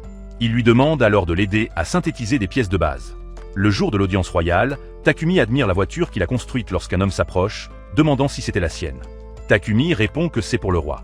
Impressionné, l'homme se révèle être le Barcula de Lobo, le souverain du royaume, choquant Takumi qui s'agenouille rapidement. Cependant, Lobo demande moins de formalités. Pampek et Bolton, qui s'attendaient à la réunion dans la salle de réception, s'inclinent également. Le roi explique qu'il préfère les rencontres informelles aux ennuyeuses réunions en salle d'attente. Mettant cela de côté, il souhaite ardemment rencontrer le célèbre alchimiste et le remercier personnellement pour ses contributions. Le roi souligne le rôle de Takumi dans la résolution du problème d'égout de la capitale royale et s'incline humblement en signe de gratitude. Le LV organiserait normalement un grand banquet et accorderait des récompenses, mais le faire risquerait d'attirer l'attention de l'Empire de Sidonia, ce que Takumi voulait éviter. Reconnaissant la sagesse du roi, Takumi voit qu'il juge au-delà des apparences. Après la réunion, le roi Lobo récompense secrètement Takumi, en instruisant Simon et Galahad de garder cela confidentiel. Simon impose un ordre de silence, mais une fois que Barcula exporte le dispositif magique, l'influence de Takumi grandira inévitablement, inquiétant le roi quant à la réaction de l'église de la lumière divine. Quelques jours plus tard, le groupe revient à Bolton, où Takumi achète officiellement le manoir à Papek. Pendant le thé, Maria refuse une autre augmentation, estimant que son allocation actuelle et les fournitures nécessaires suffisent. De même, Sophie refuse un paiement, disant que sa longue vie d'elfe lui permet de consacrer même ses derniers jours à garder le tombeau de Takumi. Maria souhaite survivre à son maître d'un jour afin de pouvoir être enterrée à ses côtés. Le jeune homme est sans voix. Pendant ce temps, à Sidonia, Elisabeth obtient un dispositif magique pour purifier les égouts de Bolton après qu'un espion se soit infiltré à Bacolato et les récupérer avec beaucoup d'efforts. La princesse considère le dispositif comme un crime hérétique, si offensant que même le pape Walbur déplore son existence. L'espion révèle que certains au sein de l'église de la lumière divine ont exhorté Sidonia à détruire ce mal. Elisabeth insiste sur le fait que la véritable menace réside à Bolton et jure de protéger l'honneur des papes et de la déesse Anat. Le lendemain, Riva dit à son maître qu'elle souhaite rejoindre la guilde des aventuriers comme Maria et Sophia pour améliorer ses compétences en alchimie et son mana. Takumi convient que c'est une bonne décision. Riva s'inscrit bientôt et remercie Hans d'offrir des transferts d'argent bon marché vers la maison. Il a noté que de nombreux aventuriers utilisent le service. Avec Riva maintenant membre de l'équipe de Takumi, Hans a demandé s'il voulait nommer le groupe, tous les membres étant de Randé, sauf Riva. L'équipe de Takumi était parmi les meilleurs de la guilde, bien qu'il n'ait jamais eu l'intention de devenir aventurier. Contrairement à des groupes organisés comme les Lions, l'équipe de Fan manquait de rôle clair. Au milieu de cela, Barak s'est approché de Takumi, soulignant que le plus grand atout d'un aventurier était son corps et promettant de l'entraîner personnellement. Malgré les protestations de Takumi, Barak l'a battu sans pitié pendant l'entraînement. Ensuite, Barak a demandé un nom d'équipe. Takumi a rapidement suggéré « Nous sommes des aventuriers », ce qui a été rapidement rejeté, lui valant une autre claque. Lorsqu'on lui a demandé un nom significatif, Takumi a nerveusement lâché Père des toilettes, ce qui a conduit Barak à le jeter en l'air par frustration. Plus tard, en réfléchissant avec les filles, Maria a proposé « Seigneur Takumi et ses serviteurs », mais Takumi craignait d'encore être puni. Riva a alors proposé un aventurier perfectionnant l'alchimie, son garde du corps, sa femme de ménage, ses animaux de compagnie et un alchimiste en formation. Takumi la remercie pour l'explication détaillée, mais estime que le nom est trop long. Maria essaie de nommer des toilettes, des réfrigérateurs, des sous-vêtements et même Takumi, mais il craint qu'un tel nom ne soit lancé dans l'espace plusieurs fois. Se sentant coupable de ses mauvaises suggestions, Maria se voit à nouveau comme un échec. Alors que les tensions montent, Takumi demande des idées à Sofia. Au lieu d'aider, elle jure avec colère de punir Barak pour avoir abandonné Takumi. Craignant que les choses ne s'aggravent, Takumi rappelle à Kong que cet homme l'a aidé à maîtriser l'intuition, le contrôle du corps et les arts martiaux. Sofia se rétracte, mais Takumi sait que ce n'est pas fini. 10 mois plus tard dans l'Empire Saint de Sidonia, Yamato s'entraîne avec une détermination féroce. Akira, observant, note que des attaques constantes ne fonctionneront pas en combat réel. Lorsqu'un comté demande si le style de Takumi est efficace, Akira l'appelle simplement le héros. Elle lui rappelle qu'ils sont aussi des héros, mais Akira le rejette et l'invite à se promener. Elle refuse et il l'accuse de s'inquiéter pour son esclave. L'ignorant, Akiri s'éloigne, réfléchissant qu'Akiri était autrefois meilleur. Akiri l'Ikana a créé des humains, puis des hommes-bêtes et des elfes pour les servir. L'Église de la Lumière Divine promeut la suprématie humaine, tandis que l'Église de la Création enseigne que toutes les races sont les enfants de Nolan. Convoqué par une nation dirigée par la Lumière Divine, Akiri remet en question son rôle. Bien qu'on lui ait dit qu'elle est ici pour la paix mondiale, quelque chose semble étrange. Pendant ce temps, Takumi donne à Riva une bague d'activation de sort et un bâton fait d'ancien Trent et de mithril. Maple, se sentant envieuse, reçoit un gant griffu conçu pour convenir à sa forme d'araignée grâce à l'aide de Riva. Reconnaissante, elle les remercie tous les deux. Takumi nomme ensuite son groupe Griffe de chat. Lorsque Barak met Takumi dans un étranglement, Maria essaie de l'arrêter, mais Barak cloue Takumi au sol. Craignant la colère de Sophie, Takumi est surpris lorsqu'elle critique plutôt sa défense faible. Plus tard, Alain suggère une mission d'escorte plus facile et le maître de la guilde en propose une à Kilba, un aller-retour de 4 jours avec leur carrosse améliorée. Takumi demande à Sophie s'il y a du riz à proximité et elle suppose qu'il parle du grain du royaume de Samandor, qui n'est pas vendu à Barcula. Maria mentionne qu'il est disponible dans la capitale royale, et comme ils y étaient juste il y a quelques jours, Takumi est frustré d'avoir manqué cette chance. Sentant quelque chose d'étrange, Sophia demande s'il regrette sa patrie ou sa nourriture, sachant qu'il est parti depuis longtemps. Sophia répond qu'elle préfère le présent, ayant passé près de 50 ans maudite comme un oiseau en cage jusqu'à ce que son pacte avec Takumi la libère. Maintenant, elle se concentre sur l'avenir, laissant le passé derrière elle. Maria acquiesce, disant qu'elle aussi est plus excitée par ce qui est à venir. Riva, Maple et Tsubaki partagent le même sentiment. En réfléchissant à cela, Takumi réalise qu'il a également eu un nouveau départ. Reconnaissant qu'ils se sont tous aidés à trouver la liberté, il propose de nommer leur groupe les Ailes de Nolan, ce que tout le monde apprécie. 2 jours plus tard, après avoir terminé leur mission d'escorte, ils retournent à Bolton la nuit, mais lorsque Takumi entre dans sa maison, il est frappé par un nuage de poison paralysant. Avant qu'il ne s'en rende compte, les alliés de Takumi sont maîtrisés par des hommes masqués. Juste au moment où il s'apprête à être frappé, un projectile touche l'arme de l'attaquant, donnant à Takumi une chance de riposter et de gagner. Le grand Fulti remercie Maple, qui est dans la dimension mobile et soigne ses amis. Muria se demande pourquoi Takumi n'a pas été affecté par la brume, alors que le maître explique que la chaleur et Maple sont résistants au poison et à la paralysie. L'araignée emmène tout le monde à l'extérieur pour décider quoi faire avec les hommes masqués. Après avoir rappelé quand elle a amené Tsubaki à l'écurie, Sophia, sentant un danger plus grand, suggère de demander de l'aide à la guilde des aventuriers. Elle envoie l'elfe chercher Barak. Plus tard, le maître de la guilde fait emmener les hommes masqués et exhorte Takumi à se rendre auprès du seigneur en raison de la gravité de la situation. Le lendemain, Godwin Bolton informe ses subordonnés que les intrus qui avaient pénétré dans la maison de Takumi provenaient du bataillon de la Lumière Divine, une organisation chargée d'éliminer ceux qui défient les commandements de l'Église de la Lumière Divine. Envoyés par l'Empire Saint de Sidonia, leur mission était de tuer Takumi pour avoir inventé un dispositif magique de purification des eaux usées.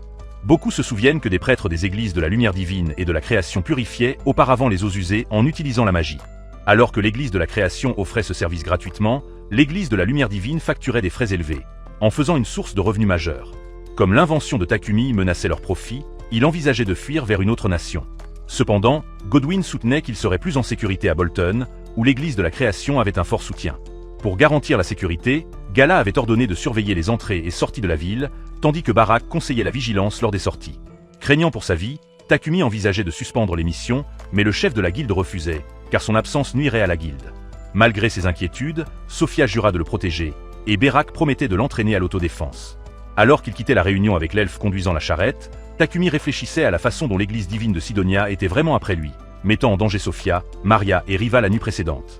Il se dirigeait vers la guilde de Bolton pour enregistrer leur équipe sous le nom « Les Ailes de Nolan », un hommage à la déesse, ce que Hans trouvait approprié. Le greffier les informa que des rumeurs sur l'invasion de la patrie de Takumi s'étaient répandues rapidement, ainsi qu'une forte prime sur sa tête, faisant de lui une cible de choix pour les aventuriers prêts à prendre des missions à l'extérieur. Cette nuit-là, l'équipe s'inquiétait d'une nouvelle attaque du lac divin. Escadron, mais ils assurèrent à Takumi qu'ils étaient prêts et ne répéteraient pas les erreurs du passé. Bien qu'il sache que Maple et Tsubaki aideraient, il se sentait mal à l'aise d'avoir des gardes chez lui. En considérant une solution, il pensa à créer une barrière magique pour bloquer les intrus, mais ils avaient toujours besoin de protection lorsqu'ils étaient absents. Sophia suggéra d'engager un attaquant ou un tank, mais le groupe insista pour dire que ce ne pouvait pas être un homme. Takumi n'avait aucune piste et Sophia remarqua que former des liens rapides avec un aventurier était rare. Ils envisagèrent d'embaucher auprès de la société Melan où un contrat magique garantirait la loyauté. En entendant cela, Riva exprima sa confiance envers le maître même sans contrat. Maria et Sophia acquiescèrent. Cette nuit-là, Sophia remarqua que Takumi travaillait tard dans son atelier. À l'aube, l'alchimiste appela Riva pour l'aider à fabriquer un dispositif de sécurité lorsque Sophia arriva, impatiente d'apprendre. Takumi lui confia la tâche de graver des cercles d'alchimie sur des plaques de métal. Une fois terminé, il saupoudra de la poudre dessus. Sophia et personne n'avaient dormi, et il admit qu'il avait élaboré des stratégies de défense. Pendant ce temps, Maple s'entraînait avec Tsubaki contre un faux golem, rappelant à Riva leur connexion alchimique. Takumi expliqua que le cercle magique complexe sur la poitrine d'un golem dépassait ses compétences actuelles. Son partenaire trouva l'idée d'en utiliser un comme tank intrigante, mais Takumi avait besoin d'un meilleur contrôle de mana. Compléter le projet poussa sa manipulation de mana à son apogée, débloquant le contrôle des sorts. L'alchimiste envisagea de créer un noyau de golem, tandis que dans l'Empire Saint de Sedonia, ils apprirent que les agents de l'escadron de la Lumière Divine avaient été capturés sans avoir mis fin à leur jour. Les messagers expliquèrent qu'ils n'avaient probablement aucune chance, car la magie de contrat avait été utilisée sur eux. Cela souleva des inquiétudes que l'ennemi avait déjà identifié l'escadron comme les attaquants. Elisabeth conseilla à son père de retarder les négociations avec Barcula pour donner la priorité au plan du cercle magique de Sidonia. Homer admit qu'il ne pouvait pas l'analyser, mais croyait que l'invocation était encore possible en utilisant des textes anciens. Dans 2 ou 3 mois, suffisamment de mana serait rassemblé. Pendant ce temps, Takumi avait du mal à utiliser une pierre magique alors que Ravé lui rappelait qu'un cercle magique multicouche était nécessaire pour que le golem fonctionne. Maple se demanda pourquoi il était si déterminé à en créer un, à quoi il répondit que ce serait une forte défense. Bien que l'araignée ait souligné qu'il avait des alliés pour cela, l'alchimiste craignait une autre infiltration par l'escadron divin. Réalisant son besoin d'améliorer son contrôle des sorts, il considéra la suggestion de Maple de dompter le golem, une idée à laquelle il n'avait pas pensé auparavant mais qui pourrait en fait fonctionner.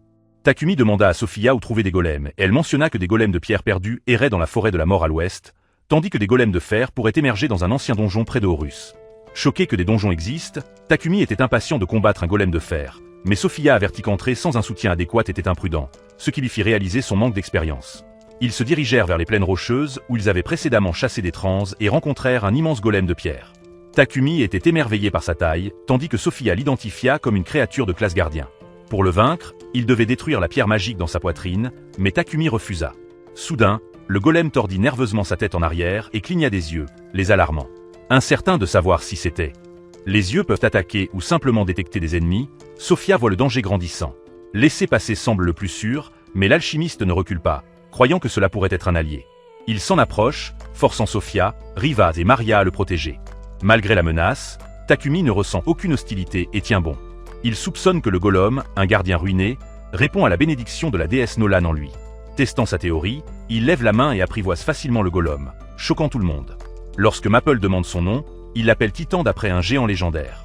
Titan souhaite une forme plus adaptable, alors Takumi l'invite à les rejoindre. Sophia avertit que faire entrer un être aussi massif dans la ville provoquerait le chaos, il envisage donc d'utiliser la dimension mobile. Avant qu'il n'agisse, de la vapeur s'échappe des articulations de Titan et il s'effondre soudainement. Alors que la poussière retombe, il rétrécit drastiquement comme s'il se réduisait à cette taille. Enchanté par son charme, Maple demande au maître de faire parler, et Takumi promet d'essayer. Plus tard à Sidonia, Akira et Yamato deviennent assez forts pour surpasser leurs entraîneurs, leur confiance grandissant. Plus tard, lors d'une punition, ils discutent avec des femmes cherchant leur attention, ce qu'elles trouvent honteux. Elles l'accusent de jalousie à cause de son attitude froide. Dans le présent, Takumi prépare étrangement la nouvelle forme du golem, mais avertit ses compagnons que des ennemis sont à ses trousses. Pour les protéger, il propose de dissoudre leur contrat, mais ils refusent. Riva se demande qui le protégera, et il se rappelle que Titan, Maple et Tsubaki restent à ses côtés. Pour compenser, il leur offre un salaire généreux.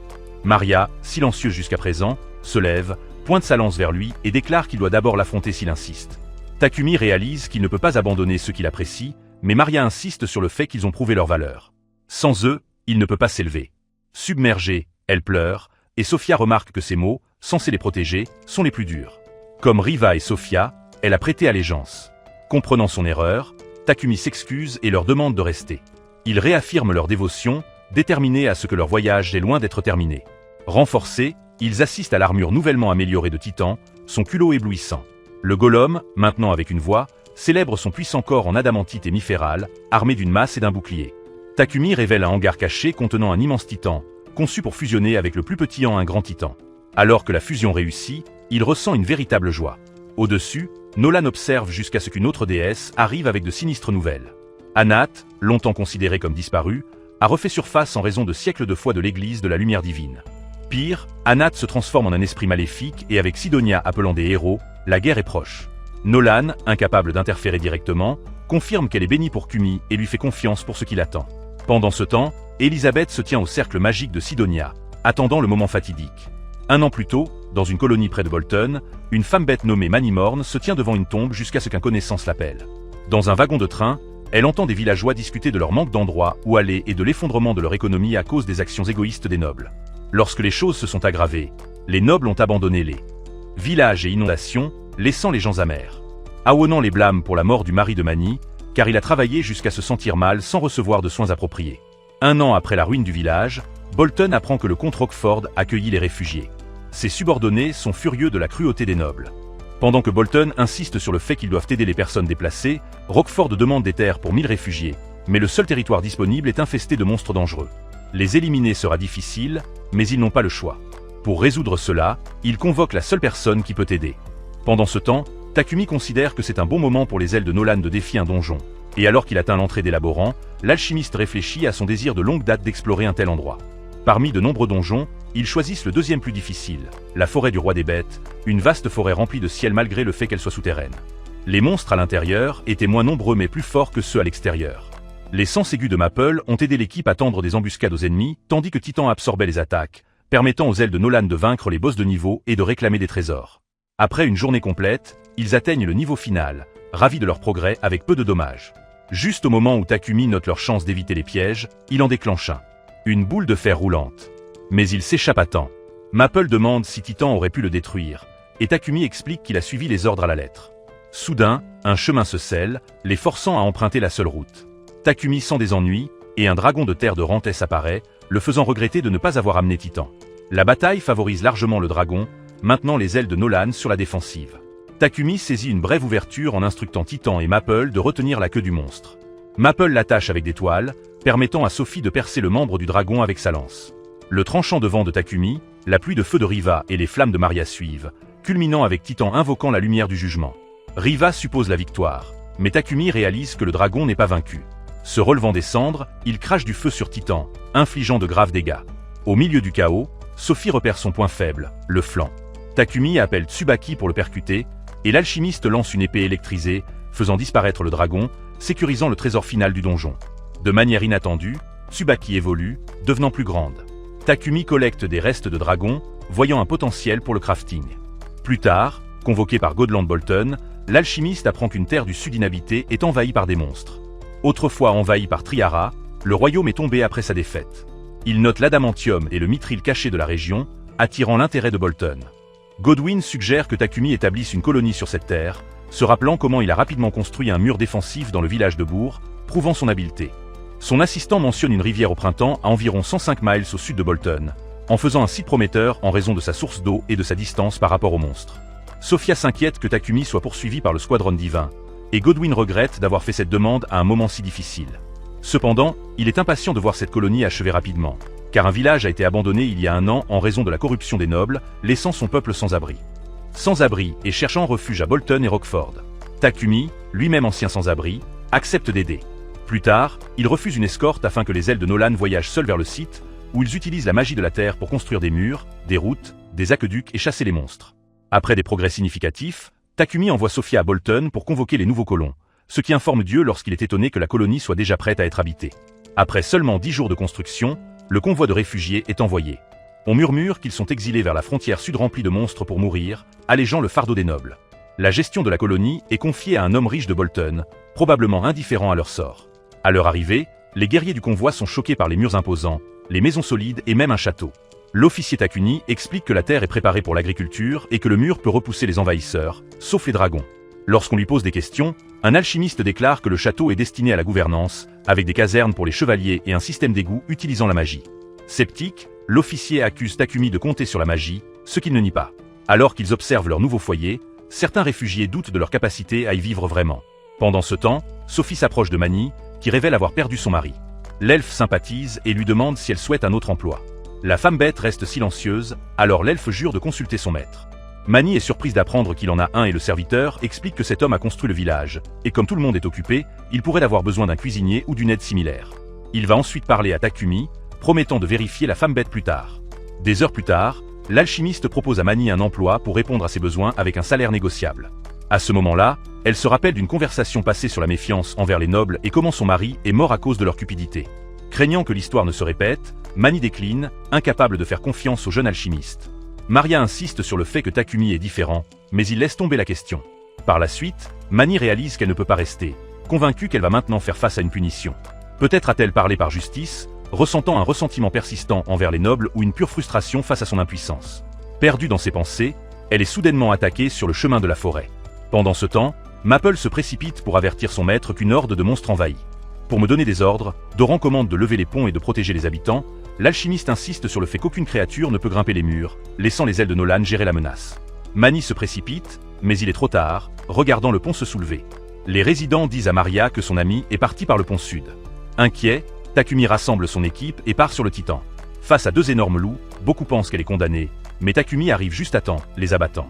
Elle pleure davantage, mais il reste calme. Le groupe confirme la victoire alors que Mani s'occupe de l'alchimiste blessé. Takumi la rassure sur la manière de protéger le village. Elle réalise qu'il est différent de tout noble, vraiment gentil et extraordinaire. Réalisant qu'il est trop tard pour faire demi-tour, Mani réaffirme son souhait de servir Takumi. L'alchimiste l'accepte, et les autres accueillent sa nouvelle alliée. À Bolton, Doran fait rapport à Cudi du succès au marquis Godwin, qui suppose que cette nouvelle ville pourrait être la clé de sa quête. Pendant ce temps, à Sedonia, le roi reçoit. Nouvelle de trêve concernant une ville fortifiée avec un château puissant émergent près de Barcula. Les rapports suggèrent l'implication des chevaliers de Bolton dans l'affaire de l'alchimiste, que Sidonia considère comme un défi. Elisabeth déclare que Barcula ne doit pas dominer et que Sidonia doit régner sur le continent, laissant entendre une contre-attaque. De retour avec Tsukumi, il envisage d'utiliser une route pour le commerce lorsque Mani arrive avec son déjeuner. Soudain, une immense énergie jaillit d'une roche, déferlant à travers le continent et alarmant les ailes de Nolan. Maple détecte une mana troublante et Sophia devient mal à l'aise. À ce moment-là, Takumi se rappelle de l'interférence temporelle de Nolan, réalisant qu'un an s'est écoulé depuis son arrivée, juste au moment où les héros sont convoqués. Dans la grande salle de Sidonia, Akiri Yamato et Akanya apparaissent, accueillis par Elisabeth. Akiri Yamato et Akanya arrivent brusquement dans la mystérieuse salle de Sidonia, où Elisabeth les salue. Pendant ce temps, Nolan observe tranquillement leur progrès dans l'Empire secret, comme s'il regardait un spectacle divertissant. Un jour, une autre déesse est choquée que ces humains soient devenus des aventuriers d'élite en seulement 3 mois, prouvant leur force. Nolan sent que le prochain mouvement de la nation est proche. À l'Empire, Elisabeth annonce qu'il est temps de présenter les héros au monde. Précis, l'année de la renommée, devient impatient, mais Elisabeth insiste pour attendre. Elle remet en question l'indifférence d'un comté. Elle l'écarte, feignant l'excitation, bien qu'elle ressente secrètement du ressentiment pour son arrogance. Le lendemain, Takumi révèle qu'un village près de la frontière de Bolton, désormais nommé Wedgeford, prospère grâce au commerce et a de nouvelles compétences. Pendant ce temps, l'équipe de Sophia abat une bête dans la forêt, et Maple découvre un lézard forestier piégé dans des toiles, une vue inhabituelle. De retour chez elle, Sophia avertit sa famille que la force des monstres pourrait augmenter, peut-être liée à un homme de trouble de 3 mois. Takumi considère la théorie de Nolan selon laquelle les héros ont été convoqués. Plus tard, Dora informe un alchimiste que Barak demande son retour pour une mission. Lorsqu'on lui demande des nouvelles de Bolton, le guerrier mentionne des rumeurs de héros à Sedonia.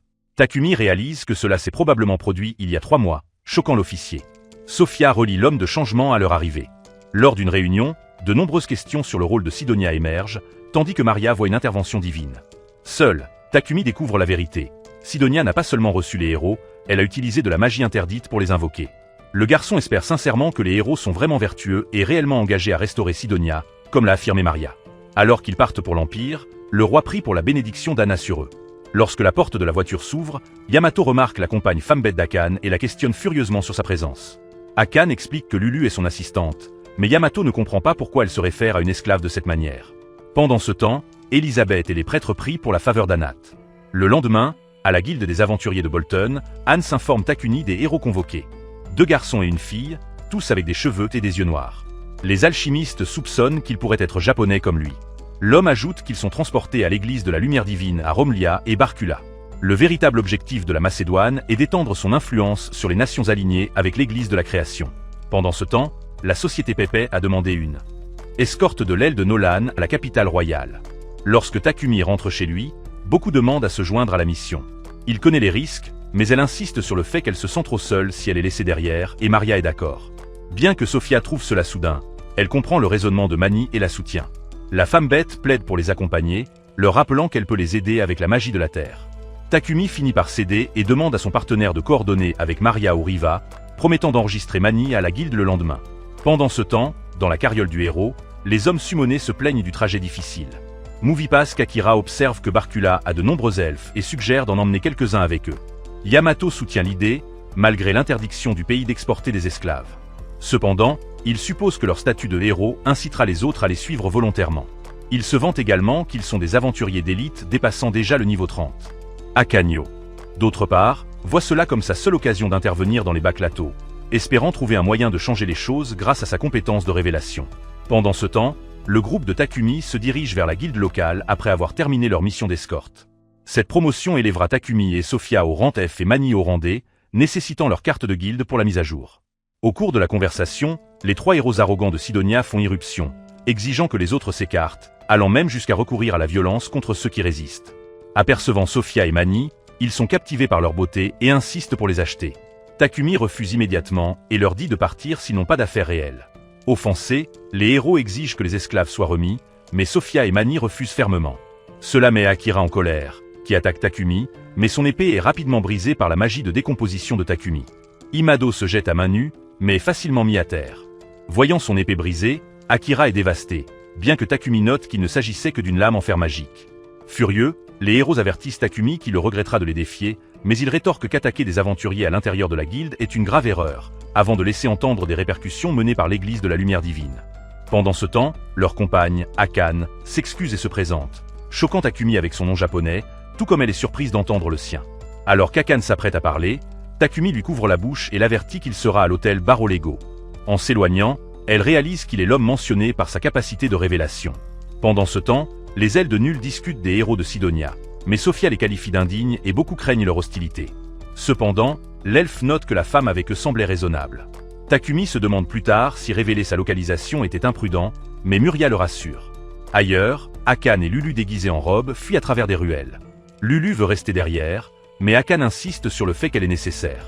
Des soldats les aperçoivent, mais Sophia intervient, les dirigeant vers l'hôtel de Takumi.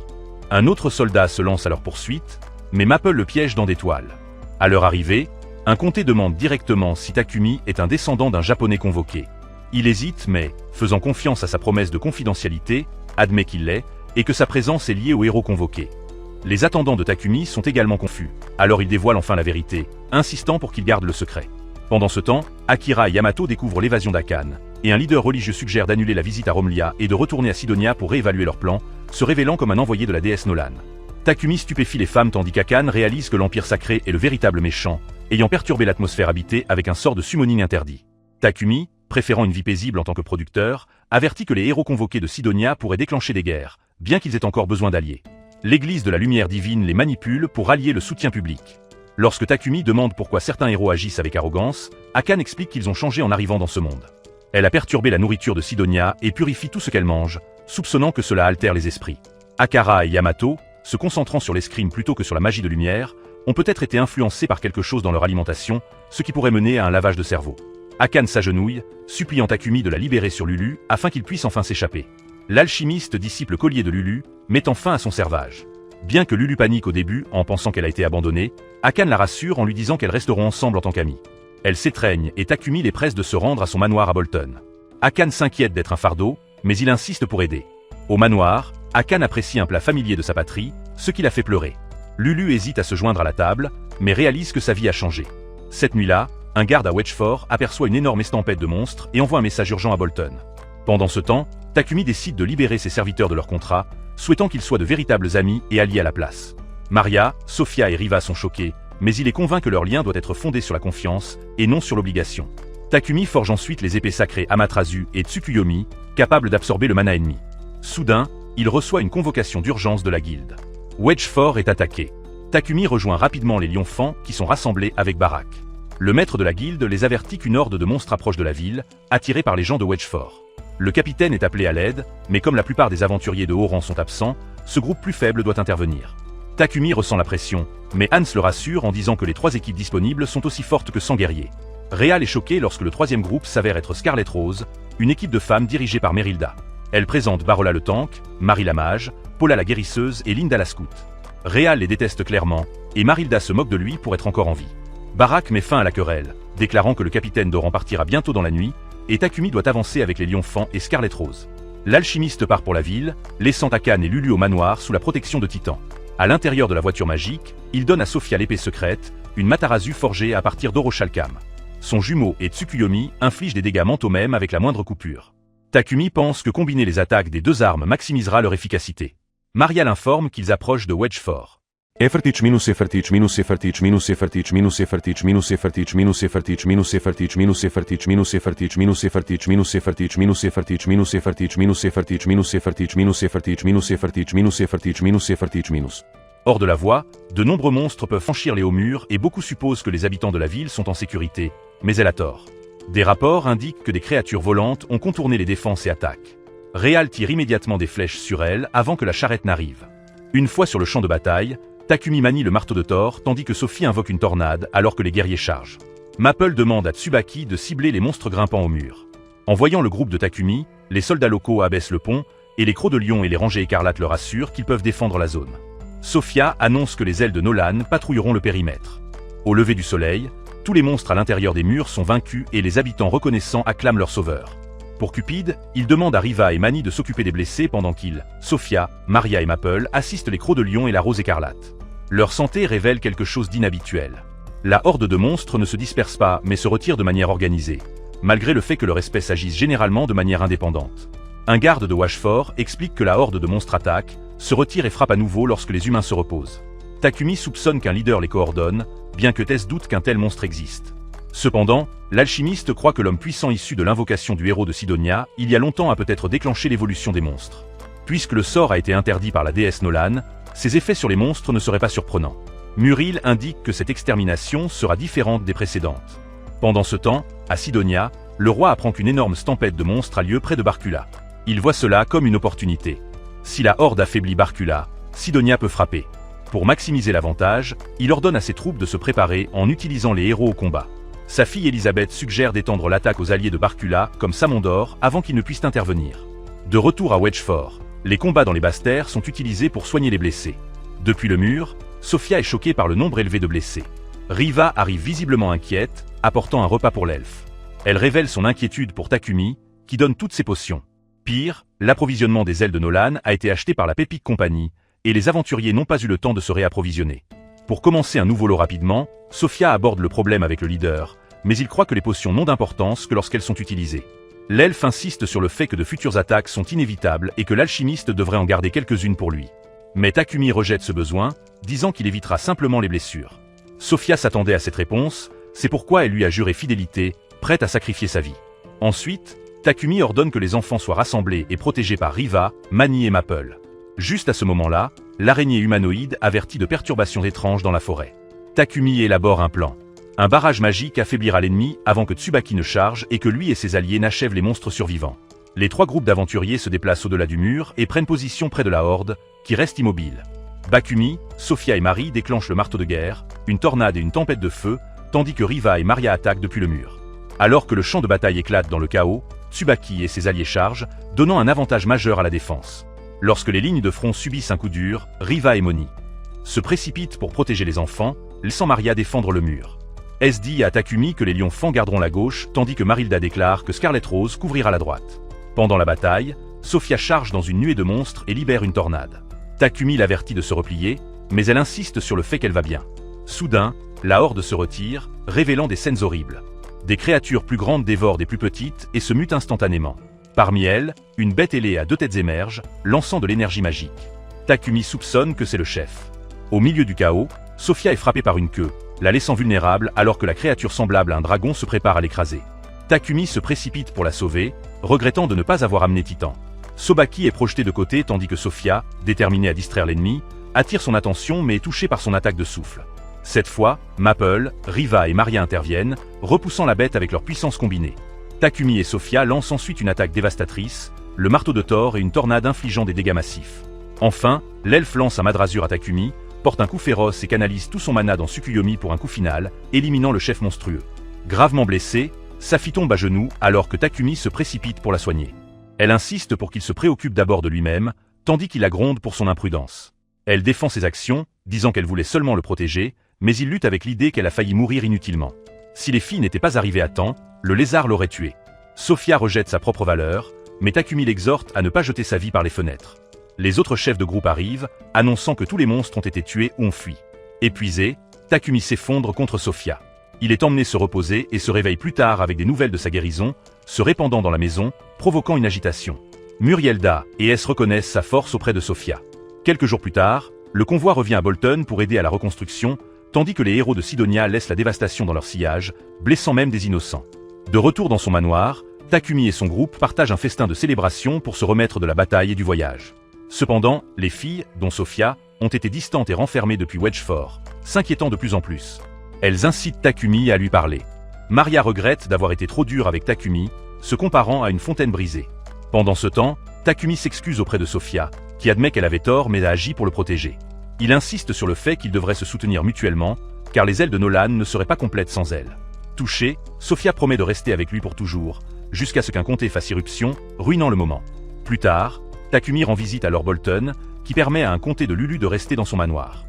Il révèle également que les héros de Sidonia ont massacré un village, laissant un comté se sentir coupable. Elle sait qu'elle devra les affronter un jour et ne fuira pas quand le moment viendra. Takumi retrouve plus tard Nolan, lui disant comment les héros de Sidonia continuent de s'immiscer dans sa vie. Elle lui rappelle que le destin dépend des choix humains, mais Takumi jure de protéger ceux qu'il aime. En tant qu'alchimiste, il peut créer n'importe quoi, et il ne troquerait sa vie pour rien d'autre. Il donne également à Nolan les bonbons qu'elle a demandés, et elle réfléchit au fait qu'il est le seul espoir de Migrid.